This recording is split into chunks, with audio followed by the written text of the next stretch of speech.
आत्मज्ञान का मतलब क्या है जानते हो? अंतर्ज्ञान, अपने आप का ज्ञान। अपने आप कौन है? आत्मा है।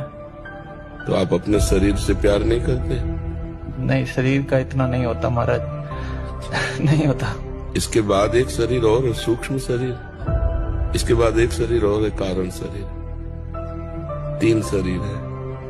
3 शरीरों का जब त्याग हो जाता है और अपने स्वरूप का बोध हो जाता है तो मुक्त पुरुष कहा जाता है। मोक्ष कोई पदवी नहीं है, कोई वस्तु नहीं है। हम इसे पकड़े हैं, छोड़ दिया। इसने कभी हमें नहीं पकड़ा। जड़ शरीर ने आपको कभी नहीं पकड़ा, आपने जड़ शरीर को पकड़ा।